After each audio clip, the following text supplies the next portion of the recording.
احنا جايين من كل مكان للصويرة زينة البلدان نزورو ونرجع فرحان كالضبيل وللهيلولة حوض السبيح وطوم حيلة نضربو شوفار هاد الليلة. Birshut Moray Berabotai, avec la permission d'Hachem, la permission de mon fils Rabbi Yoel, le Balabait, Madame,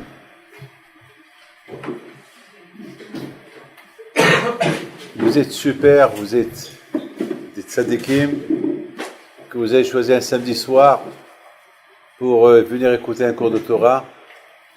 Ça prouve que vous avez l'aïmouna en HaKadosh Baruch Hu, et ça prouve que vous aimez la Torah. Et ça prouve aussi combien l'amour des tzadikim est cher en vos yeux. Vous savez, je vais vous dire des choses simples. Moi, je ne suis pas philosophe. Moi, j'ai grandi dans une maison des pauvres. Une maison qui n'avait rien du tout. On n'avait que des lits. On n'avait qu'une table, des chaises, des lits. On n'avait rien du tout. On avait une seule chose, l'aïmouna, la foi. C'est la seule chose qu'on avait. Mais lorsqu'on avait besoin de quelque chose, on appelle les tzadikim, Zadullah, si Dieu veut, c'est tout. À Essaouira, il n'y avait pas de... Pratiquement, je n'ai jamais connu un médecin. On ne connaissait pas les médecins. J'ai jamais vu un médecin rentrer chez moi à la maison. Ça n'existe pas. Et lorsque on avait besoin de quelque chose, on allait au cimetière. Et là-bas, on allait chez Rabbi Himpito, les tzadikim qui sont là-bas, et on prie. C'est comme ça qu'on a grandi. Aujourd'hui, celui qui a un petit bobo, le médecin, Klalit, Pratit, je ne sais pas quoi, il y a toujours les médecins, et bien sûr les médecins, ils sont là pour... À l'époque, je ne sais pas. Pour ma part, je vous dis que jamais le médecin est rentré chez nous à la maison. On ne l'a jamais vu.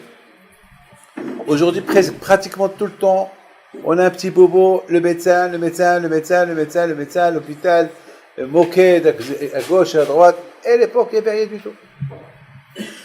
Mes amis, l'histoire d'Abraham Avinu, vous avez bien remarqué que cette histoire d'Abraham Avinu, on la raconte tout le temps. Chaque année, on finit Simchat Torah, on parle de Bereshit, la création du monde, on parle de Noah, et après Noah, on commence maintenant à parler d'Abraham Avinu. Toujours, c'est la même histoire. Abraham Avinu, et la Hakeda, et l'histoire de Sarah Imenu, et toujours c'est les mêmes histoires qu'on raconte.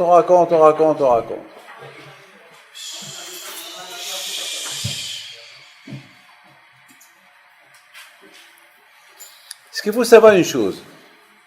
Est-ce qu'on ne connaît pas l'histoire d'Abraham Avinu? À qui je vais demander qu'est-ce qu'il a fait Abraham Avinu de sa vie? Il va te dire, Abraham Avinu, il a sacrifié son fils. Raconte-moi l'histoire de Yaakov, l'histoire de Youssef. Et comment Yaakov, il n'y a pas un qui ne connaît pas l'histoire, mais un bébé connaît l'histoire. Et chaque année, on répète l'histoire d'Abraham Avinu, et voilà.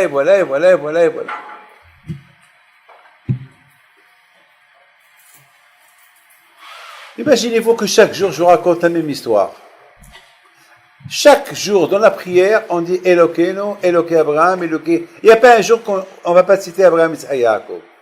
Il n'y a pas un jour on ne va pas citer le nom de Moshe. Il n'y a pas un jour qu'on ne va pas citer... Enfin, d'ailleurs, si on a un enfant qui s'appelle Abraham, automatiquement, pourquoi il s'appelle Abraham? À cause d'Abraham Avinu. Il s'appelle Yitzhak à cause d'Yitzhak Avinu. Il s'appelle Yaakov, Yaakov Avinu. Même si on le nomme au nom de Rabbi Yaakov, mais l'origine de Yaakov, c'est Yaakov. Moi, je m'appelle David. L'origine de David, c'est quoi? David Ameler. Il y a beaucoup de tzadikim qui s'appellent David, mais l'origine, c'est David Ameler.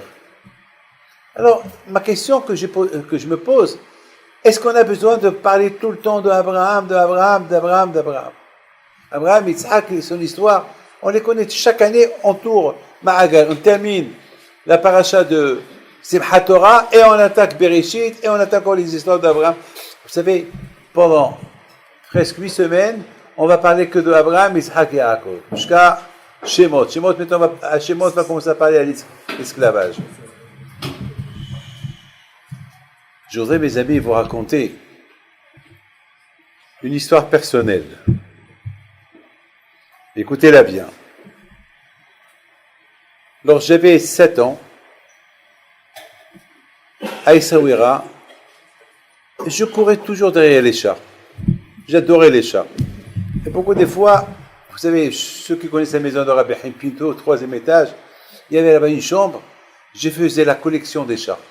Vous avez compris? Il y a des gens qui font la collection des timbres, et vous dites que je ne sais pas, des voitures. Moi, je cherchais, Essaouira c'était une ville, il y avait plein de chats, et je leur mettais, je leur apportais à manger, j'étais comme ça. Une fois, j'ai vu un chat gris. C'était un vendredi après-midi. Puis il m'a plu. Et celui-là, il faut. Et je courais, et à un moment donné, il est monté dans un petit immeuble. Il y a là-bas la synagogue de Rabbi David Ben Hazan. Un grand tzaddik. Rabbi David Ben Hazan, qui est grand tzaddik. Donc, je monte jusqu'à le gag, la terrasse, et là-bas, dans la terrasse, il y avait là-bas comme une vitrine par terre. À travers cette vitrine, il y avait la lumière qu'elle rentre à la synagogue de Rabbi David Ben Hazan. Bon. J'ai fait attention pour ne pas marcher là-dessus. Je sais que si je marche là-dessus, c'est fini. Je tombe, 50 mètres, c'est ma fin. Donc je faisais attention. Mais malheureusement, je courais derrière le chat, j'ai pas fait attention, j'ai fait un mauvais geste et je suis tombé. Et je me suis raccroché. Ça a pris, je ne peux pas vous dire, 1 heure, 2 heures, une demi-heure, un quart d'heure, mais chaque seconde, c'était l'éternité. Tout ce que je peux vous dire, il y a des gens qui sont venus, ils m'ont récupéré de là-bas, ils m'ont pris de là-bas, et voilà, j'ai eu la vie sauve. Mais mon père, toute la nuit, il ne m'a pas laissé dormir. Toute la nuit, mon père, il a essayé de savoir, David, combien tu restais accroché? Combien de temps? Papa, je ne sais pas. Alors, on va essayer, il me dit. Alors, la porte, il m'accrochait à la porte, il m'accrochait et calculait combien je vais tenir. À un moment de papa, je suis fatigué, je suis tombé. Alors quoi? 2 minutes, 1 minute, 3 minutes. Combien tu restais accroché pour voir? Finalement, Rabotai, je ne peux pas vous dire. Je peux vous dire que je suis resté longtemps accroché. Dans ma vie, j'ai eu beaucoup de problèmes dans ma vie. Ça devait m'atteindre psychologiquement. Là, je vais rentrer dans un système un sujet un peu de l'actualité. Aujourd'hui, chaque fois qu'on a un problème, un psychologue. Tout le temps, tout le monde, les enfants, surtout les enfants, il faut le prendre chez une thérapie, un psychologue. Et il a un problème psychologique. Toujours. Rabotai, je vous pose une question. Abraham Avinu, est-ce qu'un jour il a été chez un psychologue? Ou Yitzhak ou Yaakov? Vous imaginez Abraham Avinu alav shalom, des souffrances qu'il a souffert toute sa jeunesse? Abraham Avinu, toute sa vie, il a souffert. Est-ce qu'il avait besoin d'un psychologue? Jamais. Un homme qui a l'aïmouna, il n'a pas besoin d'un psychologue. Un homme qui a l'aïmouna en Dieu, il n'a pas besoin d'un psychologue. La Torah, elle allège la personne. Vous savez, peut-être si je raconte les problèmes que j'ai eu dans ma vie, qu'a priori, vous savez, une fois j'étais jeune, j'étais poursuivi par quelqu'un avec un couteau derrière moi. Je ne peux pas vous dire où. J'avais 15 ans. Il m'a fait monter, c'était un vendredi soir, il m'a fait monter 5 étages. Après, il m'a dit, déshabille-toi. J'ai compris ce qu'il voulait faire, avec un couteau. J'ai pensé à Rabbi Haim Pinto. J'ai dit à Kadosh Baruch Hu, je voyais le couteau derrière mon dos. Hachem m'a aidé, j'ai sauté les escaliers, je ne pouvais pas imaginer. J'ai sauté par 5, 6, je ne sais pas comment j'ai fait, et j'ai couru jusqu'à la maison, à Casablanca. cette affaire-là, elle devait m'atteindre psychologiquement. Bichlal, je ne pense pas à ça. Pourquoi?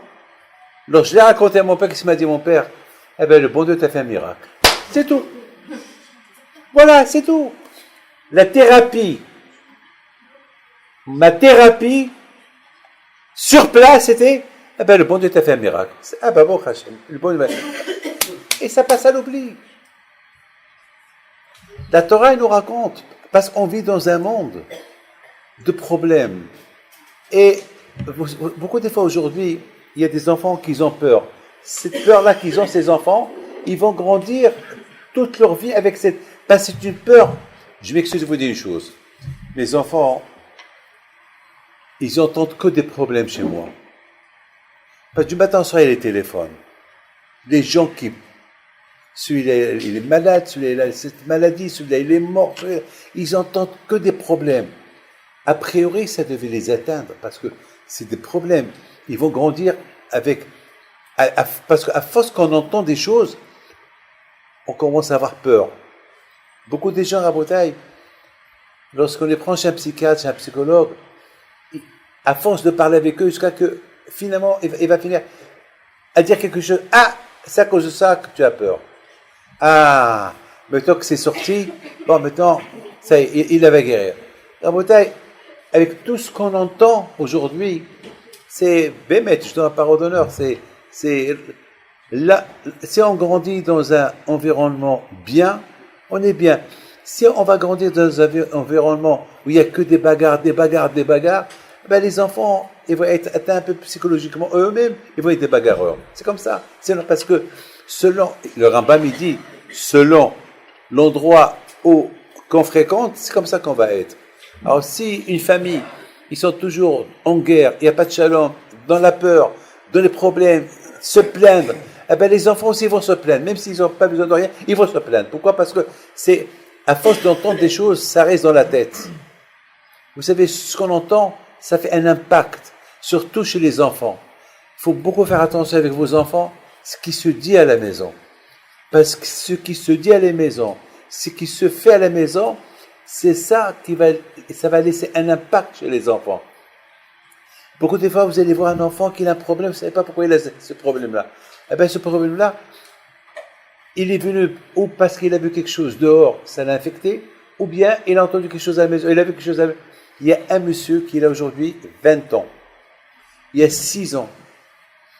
Il est monté dans un bus. Et ça s'est passé quelque part dans le monde. Et ce monsieur-là, je le suis. Ça fait 6 ans maintenant que chaque fois, il y a un monsieur qui monte derrière lui, il a touché son corps. Et jusqu'à maintenant, il n'arrive pas à oublier.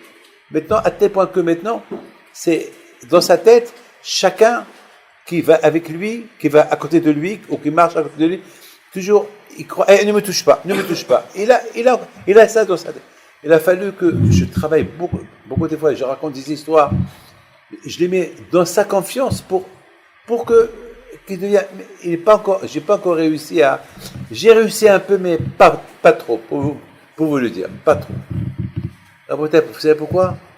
Parce que je lui ai donné un remède, je lui ai dit, je veux que tu lis un peu la Bible, je veux que tu lis un peu la vie d'Abraham, Avinu, comment il a vécu, les épreuves qu'il a été éprouvé, et comment il les a résisté.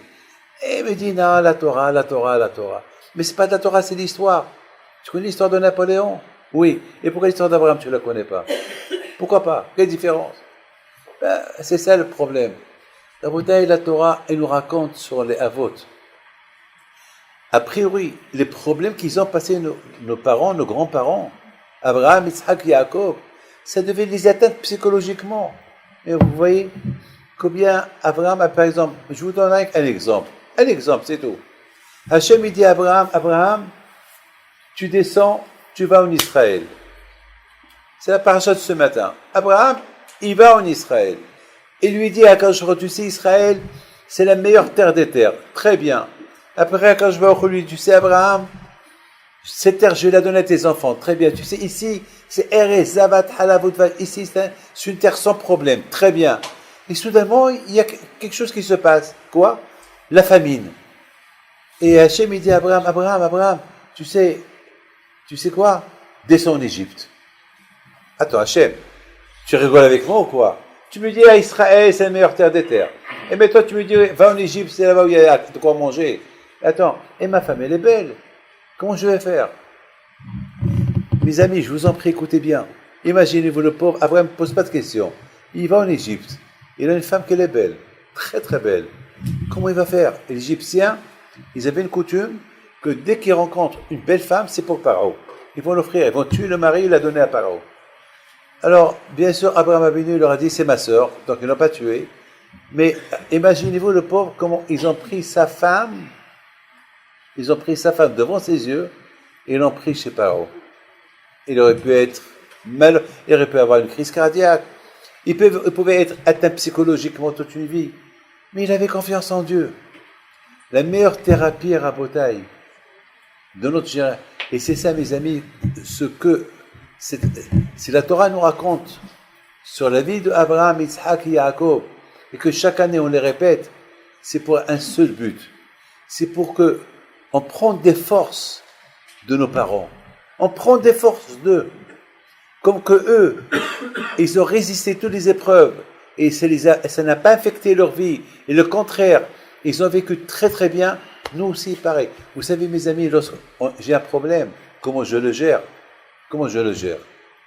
Et les problèmes, ça manque pas, grâce à Dieu. Tout le temps, ça manque. Comment je le gère? Je dis à Hachem, c'est mon problème et c'est ton problème. On est associé à ce problème. Pas ce problème-ci, à cause de mes fautes, ça va. Mais c'est toi qui me l'as emmené. Donc on est associés. Alors les deux vont le gérer. Comment les deux vont le gérer? Moi je vais prier, toi tu acceptes. C'est tout. C'est tout. Mes amis, un enfant, il a faim. Il ne peut pas parler. Comment il va demander sa ration? Comment il va demander à sa mère, je veux du lait? Il va pleurer, il va crier. Il a faim encore, il va lui donner encore. Et c'est comme ça. Hachem, c'est l'aïmouna, la foi. L'aïmouna, et il y a beaucoup de gens qui me disent, ah mais David, mais je suis croyant, j'ai la foi, j'ai des problèmes. Je dis, la façon comme tu me parles, c'est pas ça la foi. La foi, il ne faut pas avoir. Celui qui a la foi, il ne voit pas le problème. Celui qui a la foi, il ne voit pas le problème. Mais il y a le problème. Eh bien, il ne voit pas le problème. Il y a la foi, il ne voit pas le problème. Il faut être aveugle. Vous savez, mardi soir, si Dieu veut, c'est la Iloula de Rabbi Haïm Pinto, mon grand-père.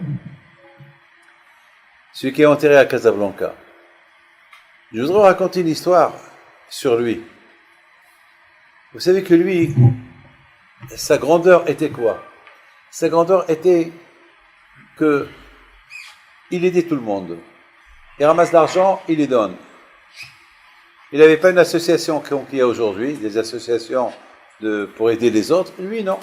Son association, c'était lui, Allah Shalom, qui ramasse de l'argent de chez tout le monde, et voilà, il va le distribuer. Le vendredi, non. Le vendredi, il ramasse du manger. Le manger. Il va chez les gens, Sarah, combien de boulettes tu as?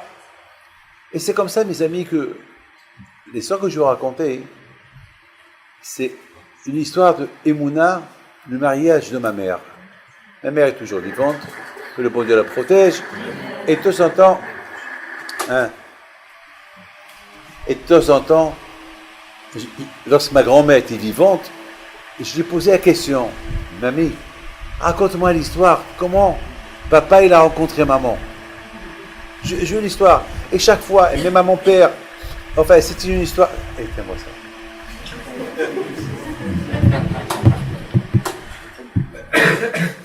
C'est une histoire à Bretagne que tout le temps, vous croyez que le mariage il est facile? Aujourd'hui, on n'a jamais vu autant de divorces qu'aujourd'hui. Le mariage c'est très difficile. Parce que le mariage c'est un business le mariage. C'est un business le mariage. Comme dans le business, il faut faire attention, il faut avoir l'inventaire, il faut avoir un comptable, il faut savoir comment gérer, qu'est-ce qui marche pas, où aller, où trouver. La femme aussi, où elle allait, où la trouver, comment elle est, et comment tu es toi aussi. Et c'est comme ça. Et la femme aussi, elle doit faire ça. Ne croyez pas ce qu'on appelle le coup de foudre. Ouais, coup de foudre. Ben, le vrai coup de foudre, tu l'auras plus tard. Le coup de foudre, vraiment, là, c'est un coup de foudre qui n'est pas, qui est jamais, qui est soi-disant. Mais le vrai coup de foudre, c'est plus tard. Attends. Mais maintenant, Rabotai, comment? Je crois que c'est facile, c'est pas facile. Et combien il faut prier, Rabbi Nachman Brissev, il dit combien il faut prier à Kadosh Baruch Hu pour vraiment trouver le mazal. Mon père, Alav Shalom, il avait 20 ans. Il dit à mon père, il dit à son père, Rabbi Haim Pito, Aïba, je parlais en arabe, j'ai 20 ans, comment je vais faire? Et Rabbi Haim Pito, il lui dit, ta femme, elle n'est pas encore née. Je dis, j'ai 20 ans, presque 20 ans, ma femme n'est pas encore née, alors comment? C'est-à-dire quoi, je vais attendre jusqu'à qu'elle grandisse? Encore de 15, 16, 17 ans? Rabbi Haim Pito, il répond pas, mais un jour, il vient à la maison et il dit à mon père, ta future femme, elle vient de naître. Et je l'ai nommée, elle s'appelle Mazal. Elle s'appelle Mazal. Elle vient de naître parce que sa mère, elle perdait ses enfants, elle est enceinte, et je lui dis, voilà, Bisrout, Rabbi Hipito, tu auras une fille, elle vivra, mais c'est le Mazal de mon fils, Moshe. Alors mon père, il dit, Rabbi Hipito, mais c'est qui cette famille-là? Elle dit, non, ça je peux pas te le dire. Ça je peux pas te le dire, c'est parce que c'est des gens très riches, et s'ils te voient, non. Laisse ces choses comme ça. Il faut pas laisser ces choses comme ça. Alors mon père, il dit, Rabbi, papa, mais quelle preuve j'ai que c'est celle-là? Il dit, quelle preuve? J'ai déjà dit à sa mère que le jour de votre mariage, vous allez acheter du pain noir de la rue. Donc ça c'est le siman, ça c'est le signe de votre mariage les deux. Mon père, Alav Shalom, il a commencé à pleurer. Il dit, papa, mais entre-temps, mon père, il a fait des shtadlout. Il s'est fiancé au moins 7 fois. Et chaque fois, ça marchait pas. Je voudrais vous faire rire. Il y a quelque temps, j'étais à Paris. Il y a quelque temps. Il y a une femme qui était grande de taille. Et vous savez que les femmes qui rentrent chez moi, s'ils sont mal habillés, on leur donne un petit quelque chose sur eux. Et cette femme-là, au départ, elle n'a pas voulu. Elle a dit non. Elle criait, mais non, mais je connais David. Et ça criait. Je sors, je dis, qu'est-ce qui se passe? Cette femme-là, elle ne veut pas mettre, regarde, elle est mal habillée. Alors, je dis, bon, laissez-la. Ça sent. Alors moi, je lui dis, madame, ça vous dérange pas? J'ai parlé gentiment. Bon, ça va, David. On dit, je suis son copain. David. À un moment donné, elle m'a même dit, Dédé, t'as affaire. Bon, elle rentre, elle s'assoit, elle me regarde. Elle me dit, est-ce que tu sais, je devais être ta mère? Je lui dis, toi, tu devais être ma mère? Je dis, comment? J'étais fiancé avec ton père. Ah bon? Et ça n'a pas marché. Elle a dit, non, ça n'a pas marché, parce que je ne voulais pas de lui. Je lui dis, madame, tu as bien fait. Parce que si Hashvi Shalom, tu serais marié avec lui, je ne serais pas là aujourd'hui. Mais madame, qu'est-ce que vous avez besoin? Voilà, je veux une bracha pour me remarier.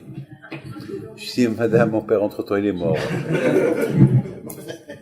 Rabotai, pour vous dire que le mazal, c'est pas facile. Le mazal, c'est pas facile. Mon père, Alav Shalom, à l'âge de 34 ans, il n'est pas marié. Et un jour, il y a une famille qui sont venus à Essaouira, à la maison de Rabbi Haim Pinto. Et cette famille-là, ils ont perdu leur papa à Essaouira. Ils n'ont pas où passer les 7 jours le mois. Alors, ils sont venus chez mon père. Et tu peux nous louer la maison en haut, parce que la maison de Rabbi Haim Pinto, elle est grande, pour le temps qu'on passe là-bas le mois. Mon père, Allah leur a dit, écoutez, je vous donne la maison, mais à une condition. À une condition. Dans un mois, vous partez. Parce que si je dois me marier, parce que moi je sais que je vais me marier, bien regarde quel est mon âme. Il a vu que ça est l'âge de 14, maintenant 14 ans sont passés, depuis la mort de son père. Il savait que ça, il savait venir. Il rêve le soir, Rabbi Haïm Pito, son père. Il dit, mon fils, Thomas Zal, il est chez toi à la maison maintenant. Tu vois la famille de Marrakech qui sont venus, qui ont perdu le mari et le papa? Oui. Eh ben, la femme, c'est elle, la mère, et la fille, elle s'appelle Mazal. Ils sont en haut. Donc, voilà, je t'ai amené la fille jusqu'à chez toi. Maintenant, à toi. Alors, mon père, le lendemain, c'était le mois. Le lendemain, ils devaient tous partir. Mon père, il monte, il voit une jeune fille avec un bébé dans ses mains. Il a cru que c'est son fils. Il lui dit, mon père, est-ce ce petit gâteau-là pour ton fils? Il lui dit, non, c'est pas mon fils. C'est mon frère. Alors mon père lui dit, comment tu t'appelles? Elle lui dit, Mazal. Mazal. Et ma grand-mère, elle était assise, elle a baissé les yeux. Mon père la regarde et lui dit, qui a nommé Mazal? Qui a nommé cette fille? Elle lui dit, c'est ton père, Rabbi Haïm Pidou. Et qu'est-ce qu'il vous a dit le jour de son mariage avec moi, Jamak? Alors, ma grand-mère, elle lui dit, ben, si tu me dis qu'est-ce qu'il m'a dit, je te la donne. Eh ben, mon père, Rabbi Haïm Pidou, m'a dit que le jour de notre mariage, on achète le pain noir de dehors. Presque, elle s'est évanouie, ma grand-mère. Et voilà la bouteille quand mon père et ma mère ils sont mariés. Le Mazel est venu chez lui. Il est venu chez lui jusqu'à la maison. On a vécu comme ça. Comme ça on a vécu. C'est des histoires qu'on n'entend pas. Mais c'est la vérité, c'est la réalité, c'est la vérité. Et c'est comme ça qu'on a vécu. C'est comme ça. C'est comme ça. La bouteille, je voudrais simplement vous dire une chose. Combien chacun de vous, il doit se renforcer dans l'aïmouna.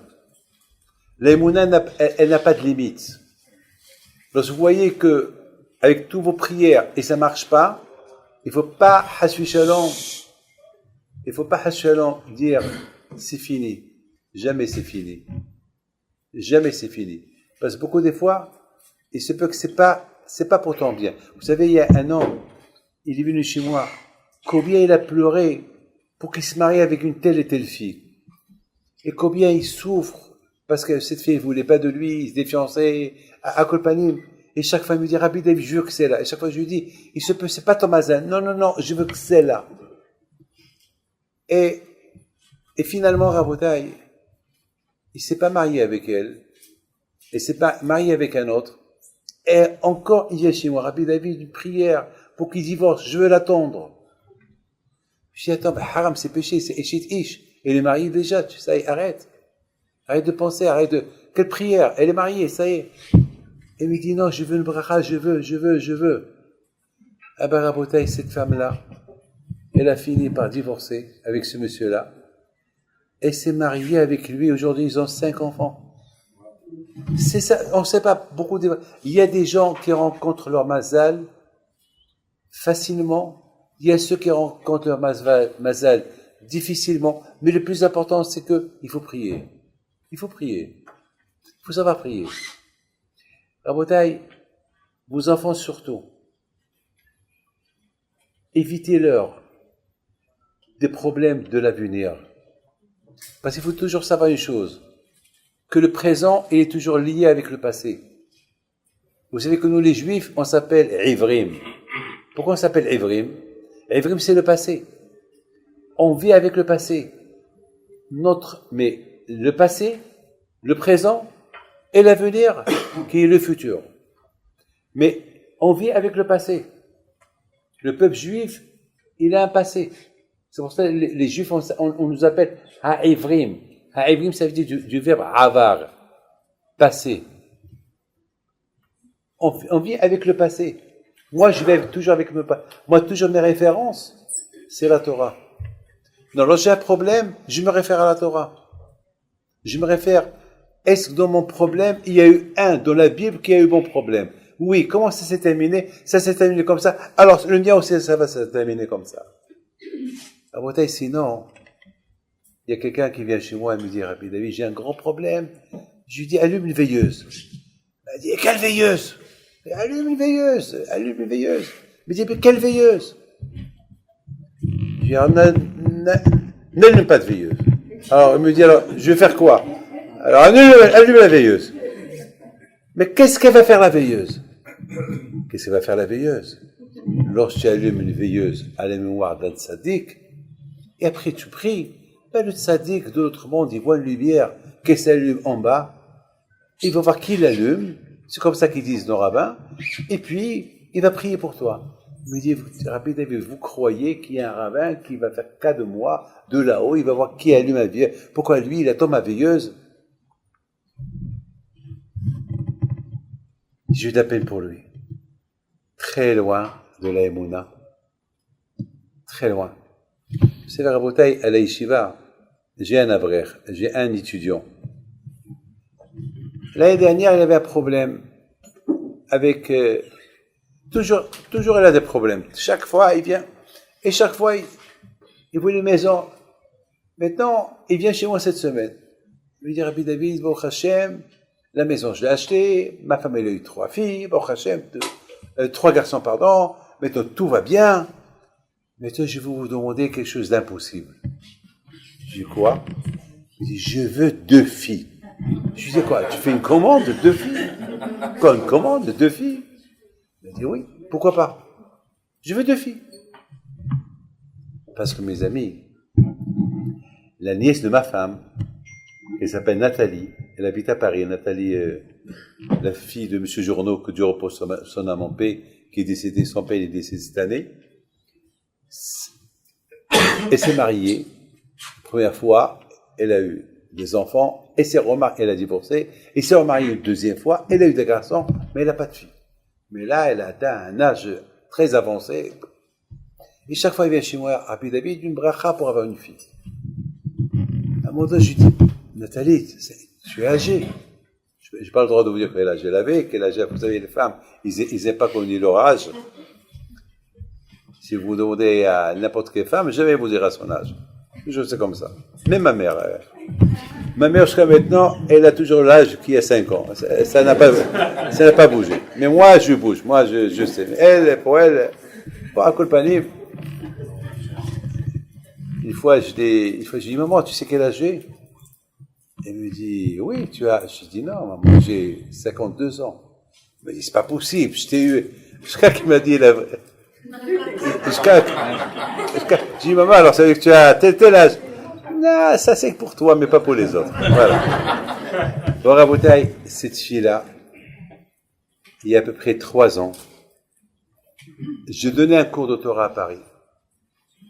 Et c'est arrêté comme ça en face moi. Elle dit, Rabbi David, je suis ta nièce. Je suis la nièce de ta femme. Je veux que Hachem, il me donne 2 filles. Je dis, attends, je te comprends pas. Tu sais que tu veux pas avoir des enfants. Ça y est, tu as eu ton là, tu as eu ce que tu as eu. Et en plus, maintenant, avec ton âge, tu peux pas. Il me dit, et Sarah Meno, il n'a pas eu des enfants. Et Rachel, elle n'a pas eu des enfants. Et Rivka, elle n'a pas eu des enfants. Je dis, mais toi, tu as eu déjà, là, tu as eu le premier, tu as eu le deuxième, ça suffit. Non, je veux 2 filles. Je dis, écoute, depuis des années, une fille déjà, tu l'as pas eu, mais quand tu veux 2, Hachem, il va me donner 2 filles. Je veux que tu pries. C'était Matin Torah, c'était Shavuot. Jamais j'oublierai. Elle a commencé à pleurer. Et il y avait toutes les femmes, c'était un cours que j'ai donné aux femmes, et j'ai dit à toutes les femmes, mesdames, c'est ma nièce, elle veut des enfants, elle veut 2 filles. Alors moi je vais prier, vous allez répondre amen. Et toutes les femmes qui l'ont vue, ils ont dit, elle veut 2 filles, mais elle est âgée. Elle est pas... Mais à Rabotaï, ils ont prié tellement fort, l'histoire est terminée. 1 mois plus tard, elle m'annonce qu'elle est enceinte de 2 mais il ne sait pas quoi.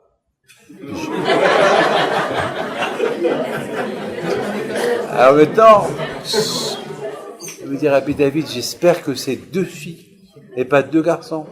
Parce que tout ce que je veux, j'ai les garçons, je veux les filles. N'essaie pas de savoir ce que tu as. Et les monarques, tu as pris pour 2 filles. Et chaque Hachem, il a donné 2 filles. Voilà, Rabotai, ça c'est Hachem.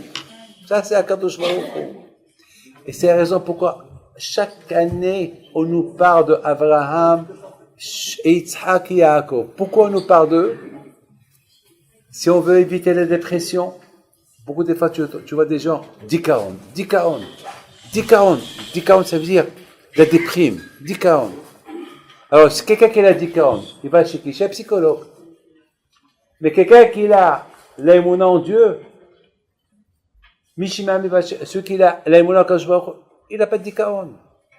Parce que son problème, il le lâche chez Akadosh Baruch Hu. Ton problème, jette-le au bon Dieu. C'est tout. Comme qu'on apprend de Abraham, Yitzhak et Yaakov. Et c'est ça, la leçon que nous tous, on doit apprendre. Il y avait quelqu'un, Rabotai, qui était pauvre. Il devait marier sa fille. Il vient chez moi à la yeshiva. Rabbi David, une bracha pour le mariage de ma fille. Une bracha, j'ai pas d'argent. Alors, j'ouvre mon tiroir pour lui donner un peu d'argent. Il me dit, non, je ne veux pas d'argent de chez vous. Je dis, qu'est-ce que tu veux? Je veux que tu fasses une bracha que Hachem me donne. Je dis, Hachem, il ne va pas t'envoyer un chèque. Hachem ne va pas t'envoyer l'argent. Voilà, j'ai pris pour toi, mais voilà, je t'aide. Non, Rabbi David, ce que vous allez me donner, c'est pas assez. Moi, je veux le tout. Et tout, il n'y a que Hachem qui peut me donner. Je dis, bon, écoute, voilà, si tu changes d'avis, je suis là encore à Paris un jour, je te donne. Mais Rabotai, je vois l'après-midi, il vient, il refait la queue pour rentrer. Alors, j'ai cru qu'il est venu pour réclamer ce que je voulais donner le matin. J'ouvre le tiroir et je vois qu'il me pose de l'argent sur la table. Des billets de 500 sur la table. Je lui dis, c'est quoi ça? Il me dit, ça c'est pour vous. Pour moi, tu rigoles. Comment pour moi? Tu es venu ce matin, parce que tu as besoin d'argent pour vivre, pour le mariage. Et tu n'as pas voulu accepter mon argent. Je dis, Rabbi David, j'habite à Sarcelles. Alors je vous ai quitté et je suis parti à un kiosque. Là-bas, ils vendent le millionnaire. Et je ne savais pas quoi faire. J'avais l'argent pour l'acheter, le millionnaire, ou prendre un ticket de métro pour rentrer chez moi à la maison. Et je ne savais pas quoi faire. Et je pense, ça y est, j'ai reçu la bracha, il m'a fait un kabila, il m'a fait une bracha écrite. Alors, allez, je vais gagner. Mais après, et si je perds? Eh ben, si tu perds, tu marches à pied jusqu'à Sarcelles. Non, pardon, Créteil. Excusez-moi, Créteil, pas Sarcelles, Créteil. Voilà, c'était un arabe qui était propriétaire du kiosque, un Algérien. Il lui dit, elle est Yehudi, juif, parce qu'il avait une kippa sur la tête. Il lui dit, oui, qui c'est? Je dis, Malk, pourquoi tu tournes? Qu'est-ce qu'il y a? Tu veux acheter, tu vas pas acheter? Il dit, Achoya, mon frère. Voilà, j'ai un problème. J'ai de quoi acheter le millionnaire, mais si je l'achète et je perds, je retourne à pied à Créteil. Et je sais pas quoi faire. Il a dit, joue. Je te promets. Achoya, mon frère, je te promets. Si tu perds, je te donne l'argent pour aller à Créteil. Mais joue. Et il a dit, prends celui-là. C'est lui-même, hein. Il lui dit, tiens, gratte celui-là. Il lui donne l'argent. Il prend l'argent, il les met du tiroir, il gratte. Et Rabotai, il a gagné 100 000 euros. Donc il m'a donné 10 000 euros. Regardez Rabotai, il m'a donné un maaser. Regardez Rabotai, comment vous comprenez ça? C'est ça l'aïmouna. Le juif, il vit avec ça. Le juif, il vit avec ça. C'est ça. Et c'est la raison pourquoi la Torah, un juif, il n'a pas le droit d'être déprimé. Un juif, il n'a pas le droit Pourquoi elle n'a pas le droit? Parce que, dommage, c'est du perd-temps. Je termine avec une phrase. À Mogador, à Essaouira, j'ai jamais entendu à Essaouira le mot psychologue, le mot psychiatre, le mot psychanalyste. On n'a jamais entendu ça. Vous savez que parfois je suis le rabbin des psychologues. Il y a beaucoup de psychologues qui viennent chez moi, à force d'écouter des problèmes, eux-mêmes ils ont besoin d'un psychologue. Mais chez qui ils vont aller? Chez qui ils vont aller? Ils vont aller chez quelqu'un, ils ont honte d'aller chez un psychologue. Alors ils viennent chez moi. Et moi, qu'est-ce que je leur donne? Lisez les histoires d'Abraham, Isaac. C'est ça la thérapie. Ma thérapie, c'est la Bible, le Tanakh, la Torah. C'est ça, le remède. Il n'y a pas d'autre remède que ça. Lorsqu'on est connecté à Kadosh Baruch Hu, ça y est, c'est Hachem, c'est toi le... Mon problème, c'est, il est entre tes mains, tu me l'arranges, tu me le fixes. Vous savez, à Bota, il y a quelque temps, ici à Ra'anana, il y a un couple qui vient chez moi, il vient pour divorcer. Il vient pour divorcer. Pourquoi il veut divorcer? Vous savez pourquoi? Pour des bêtises. Pour des bêtises. Il reproche à sa femme, elle fait pas le manger que j'ai l'habitude de manger chez ma mère. Alors, je lui dis, alors je regarde la femme, je dis, madame, et qu'est-ce que tu lui fais? Je lui dis, madame, et qu'est-ce que tu lui fais? Je lui dis, Rabbi David, mais je connais pas. Sa mère, on s'est mariés il y a 2 ans.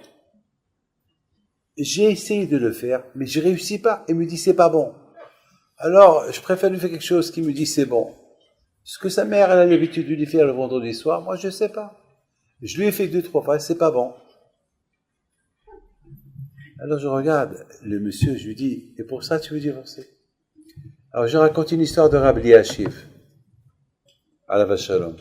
Une fois, Rabbi Eliashiv, lui, il n'avait pas le droit de prendre du sel. Et sa femme, il lui a fait un thé, au lieu de lui mettre du sucre, il lui a mis du sel.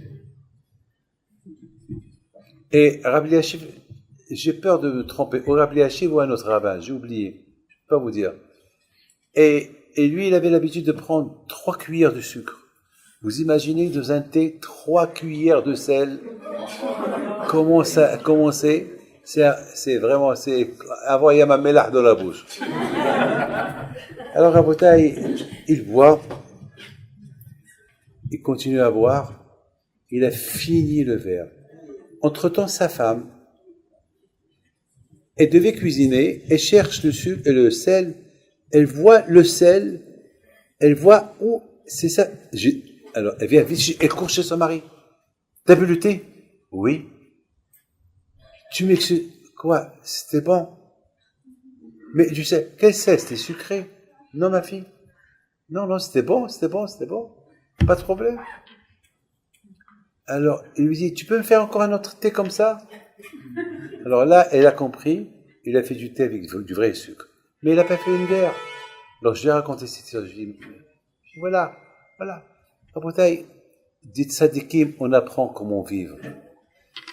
Que le bon Dieu vous protège. Amen. Que le bon Dieu vous donne la santé. Amen. La bracha, la tzlaha. Ah, vous savez très bien que j'ai offert une bracha à vous tous. Et il faut savoir que le Baal HaBayit, je crois qu'il vous a invité, parce qu'il y a des gens de Kopatahir qui sont là, que moi-même je les aide. Moi-même, pas eux. Mais j'ai ceux de Ashdod, enfin, Baruch Hashem, ils aident les pauvres. Donc voilà. Vous savez pourquoi ils sont là. Donc que le bon Dieu vous protège et il vous donne à vous tous la santé, la bracha, la tzlaha, la baït, que le bon Dieu vous donne, vous et votre femme, tout ce que vous direz. Monsieur le rabbin, que le bon Hashem vous protège, Keneratson.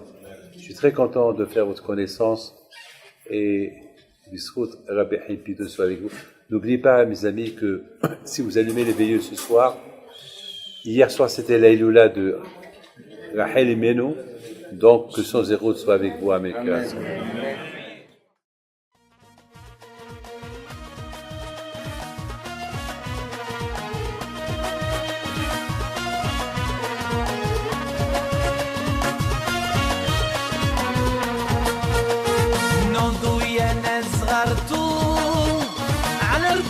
حايم بينتو وقف لنا زي خو